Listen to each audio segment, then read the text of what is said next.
Hello दोस्तों, कैसे हैं आप सब। आशा करता हूं आप सभी ठीक होंगे। जैसे इंट्रो, बॉडी, कंक्लूजन, ये जो वर्ड्स हैं इसको अपने आंसर सेट में, जैसे ये आंसर सेट है, इसमें आपको इंट्रो, बॉडी, कंक्लूजन, इन वर्ड्स को यूज नहीं करना है। यह अंडरस्टैंडेबल होती है कि आपने इंट्रो, बॉडी, कंक्लूजन के फॉर्म में आंसर को लिखा हुआ है। ओके, यह समझने योग्य है कि आपने आंसर को इस फॉर्म में लिखा हुआ है कि वह इंट्रो है, बॉडी है, कंक्लूजन है। ऐसा केवल आंसर राइटिंग के लिए नहीं बोल रहा मैं, आपको ऐसे में भी ऐसे ही करना है। ओके, ऐसे में भी आपको ऐसे ही करना है। ये intro word, body word, conclusion word, ये आपको यूज़ नहीं करना है। वह समझ जाएगा कि पहले इंट्रो है, फिर बॉडी है, फिर कंक्लूजन है। ओके,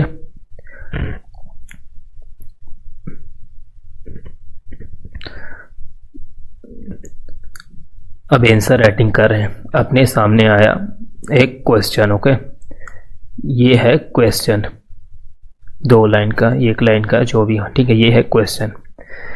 अब क्वेश्चन में होंगे कुछ कीवर्ड्स कि यहाँ से देखिए, ये यहाँ देख 1 लाइन है, यहाँ कुछ पूछा है, यहाँ कुछ पूछा है, ठीक है। अब क्या है, जो फिर क्वेश्चन में जो दिया हुआ है उसमें कीवर्ड्स है, उसको क्या करना है, उसको इंट्रो में एक्सप्लेन कर देना है। सबसे अच्छा तरीका ही होता है कि क्वेश्चन के कीवर्ड्स को उठाओ और उसको एक्सप्लेन कर दो। ओके, और ये जो बोल रहा हूँ ये किस में आता है, व्हाट एस्पेक्ट में आता है। जो डिफिनेशन मिल रहा है क्वेश्चन को देखने के बाद, उसे क्या कर दो, एक्सप्लेन कर दो। डिफिनेशन एक्सप्लेन, ओके, क्वेश्चन का ये अच्छा होता है। एक होता है कि आपने करंट अफेयर्स बहुत पढ़ा हुआ है, तो यह क्वेश्चन को देखा आपने, ये क्वेश्चन को देखा, फिर इसमें आपको क्या पता चला कि हाँ यह इस सेंस में पूछा गया है, तो आपने करंट अफेयर्स को जान लिया, तो आप यहाँ करंट अफेयर्स को यूज़ कर सकते हैं। आप आर्टिकल्स को यूज़ कर सकते हैं। आर्टिकल्स किसके, संविधान के अनुच्छेद वगैरह को यूज़ कर सकते हैं।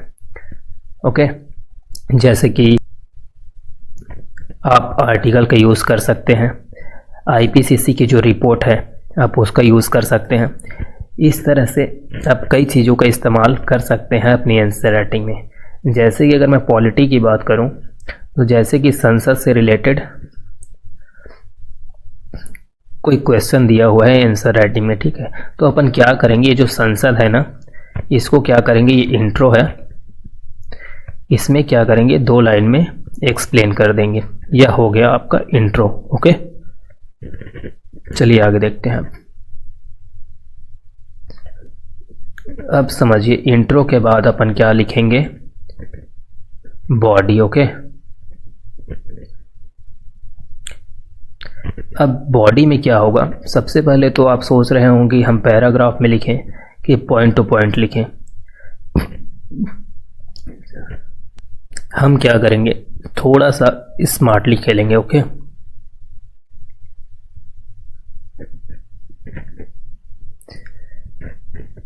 ये क्वेश्चन है, अपने को क्या है, ये क्वेश्चन जो पूछा अपने को है ये पता। जब अपने को पता है तो हम क्या करेंगे, ये है अपने को पता, नॉलेज ज़्यादा है, ठीक है, नॉलेज भी ठीक ठाक है, पर्याप्त है। ओके, पर्याप्त है या फिर ज़्यादा है, हम यह क्वेश्चन को कर लेंगे। ओके, तो क्या करूँगा मैं, यहाँ number wise point two point लिखूँगा। इसको लिखा, फिर ये लिखा, फिर ये लिखा, फिर ऐसे लिखा, और इसमें क्या कर दूंगा, ये लिखने के बाद ये आंसर यहाँ पास क्या करूँगा, अंडरलाइन कर दूंगा, जिससे एग्जामिनर को और अच्छे से दिखे, एग्जामिनर को क्या हो, विजिबल हो अच्छे से कि मैंने इसका आंसर दिया है। ओके, अब क्या हुआ कि मुझे नहीं पता क्वेश्चन, इसका मतलब समझो, ये क्वेश्चन है, नहीं पता मैं किस सेंस में बोल रहा हूँ। ठीक है, मैं लिख लूँगा इस क्वेश्चन का आंसर, ठीक है, लेकिन क्या है, बहुत अच्छे से नहीं लिख पाऊँगा। तो क्या करूँगा, इसे मैं लिखूँगा पैराग्राफ में। ओके, पैराग्राफ में।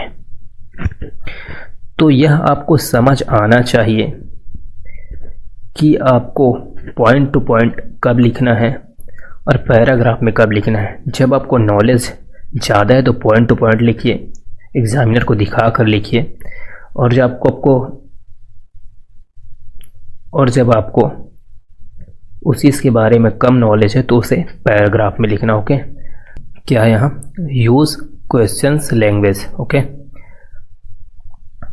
अब क्या है, जो क्वेश्चंस हैं उसके लैंग्वेज को कैसे यूज़ करना है, देखिए ये है क्वेश्चन। Okay, question. अब मैं आंसर लिखूँ तो क्या करूँगा, इस क्वेश्चन में इंट्रो वगैरह तो ठीक है, इंट्रो लिख दूंगा मैं। उसके बाद क्या है, ये जो बॉडी है, इस बॉडी में क्या करूँगा, यहाँ क्वेश्चन से कुछ कीवर्ड्स मिल जाएंगे मुझे, उसको उठाऊंगा जो भी पूछा गया उसके हिसाब से, अब उसको यहाँ लिख दूंगा। ओके, ये यहाँ जो हेडिंग बना रहा हूँ ना मैं, यहाँ से लेकर बना रहा हूँ। ओके, और फिर मान लीजिए एक और है, मुझे यहाँ से मिल रहा है, तो एक और हेडिंग मैं कहाँ से बनाऊंगा, क्वेश्चन से ही बनाऊंगा यहाँ। तो यहाँ हम क्या कर रहे हैं, क्वेश्चन के लैंग्वेज को यूज़ कर रहे हैं। समझ आया, क्वेश्चन के लैंग्वेज को कैसे यूज़ करना है। यहाँ मैंने क्वेश्चन नहीं दिया है क्योंकि मैं चाहता हूँ कि हर कोई अपने दिमाग में क्वेश्चन को अंडरस्टैंड करे और उसे समझने की कोशिश करे कि क्या क्वेश्चन को लिया जा सकता है और कैसे उसको अपन आंसर में अपने लिख सकते हैं। ओके, तो यहाँ आपको समझ आ गया कि यहाँ हमने क्या देखा था पहले, पैराग्राफ में कब लिखेंगे, जब अपने को नॉलेज कम है। पॉइंट टू पॉइंट कब लिखेंगे, जब अपने को नॉलेज अच्छा है। तो हम क्या करेंगे, एग्जामिनर को दिखाएंगे कि हाँ हमको नॉलेज है, और अंडरलाइन वगैरह का यूज़ करेंगे जिससे उसको विजिबल अच्छे से हो। ओके, अब क्या है, कंक्लूजन को देखते हैं। क्या है, वे फॉरवर्ड।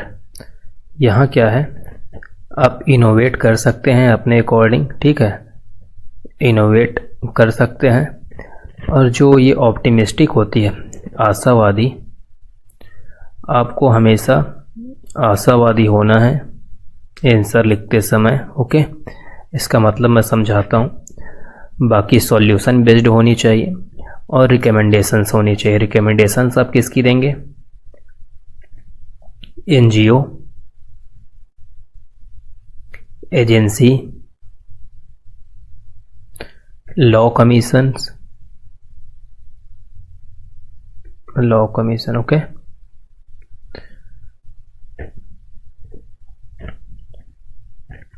अब आशावादी का मतलब समझो थोड़ा।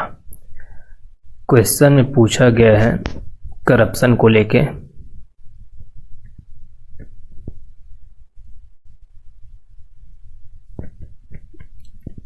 और किसको लेके पूछा गया है, टेररिज्म को भी लेके। ओके, टेररिज्म को भी लेके। ये है भ्रष्टाचार। क्या है, भ्रष्टाचार। और ये क्या है, टेररिज्म। ओके, अब समझिए, आपसे करप्शन के बारे में पूछा क्वेश्चन में, आपने क्या लिख दिया कि यह गवर्नमेंट करप्ट है, जो एजेंसी है करप्ट है, जो ऑफिशियल्स हैं वो भी करप्ट हैं, इन सब के साथ हमें क्रूर व्यवहार करना चाहिए। आपने बहुत एक्सट्रीम लिख दिया, कुछ भी लिख दिया आपने, ठीक है। आप यह बोल दे रहे हैं कि हाँ सब खराब ही खराब है, खराब ही खराब है। अच्छा, कुछ भी नहीं है। सबको पता है कि करप्शन क्या है, क्या होता है, यह भी सबको पता है। लेकिन आप जिस एग्ज़ाम की तैयारी कर रहे हैं उसके लिए आपको कैसा लिखना है। अब क्या लिखेंगे, ठीक है, करप्शन है, लेकिन हम क्या कर सकते हैं, इसे कर्ब कर सकते हैं, ठीक है।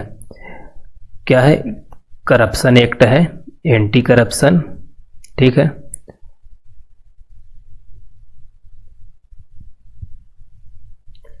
और क्या है, हम क्या कर सकते हैं, ट्रांसपेरेंसी,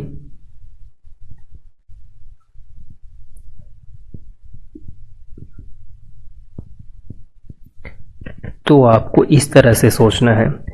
हाँ करप्शन है, ठीक है, कुछ बोल दिया, थोड़ा बहुत आपने बता दी कि करप्शन है, लेकिन आपको सॉल्यूशन भी देना है कि करप्शन है, चलो ठीक है, हम उसे कर्ब कर लेंगे, यह एक्ट है, इस तरह की चीज़ें की जानी चाहिए, यह सारी चीज़ें।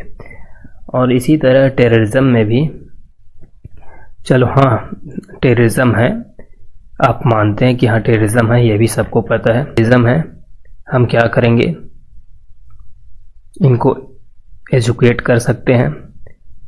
और यह टेररिज्म, टेररिस्ट क्यों बने हैं, क्योंकि इनको मिसगाइड किया गया है, मिसगाइडेड है ये, ठीक है, मिसगाइडेड है। तो हम क्या कर सकते हैं, कुछ साइकोलॉजिकल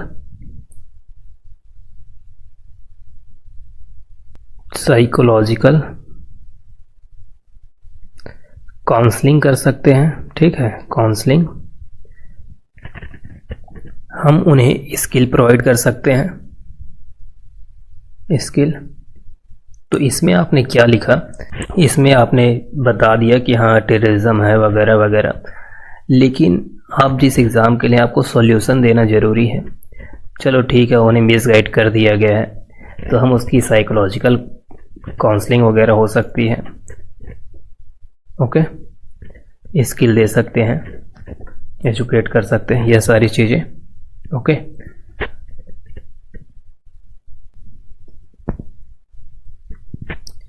मैं कुछ चीज़ें आपको और बताना चाहता हूँ, आप इसे समझिए। डेवलपमेंट,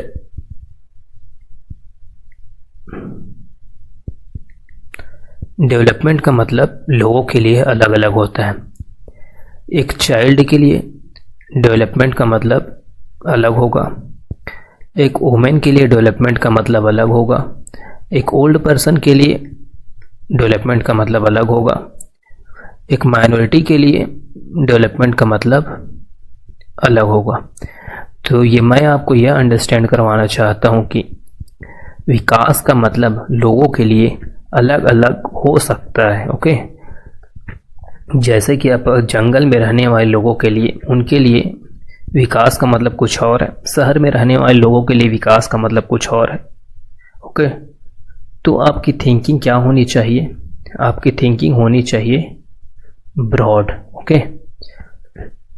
और कभी भी ओपिनियन की बात की जाए एग्ज़ाम में, तो ओपिनियन आप कैसा देंगे, जो लार्ज तौर पर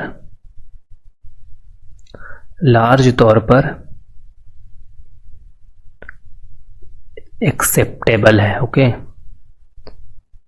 जिसे अधिक लोग एक्सेप्ट कर रहे हैं, इस तरह की ओपिनियन आप देंगे, ओके।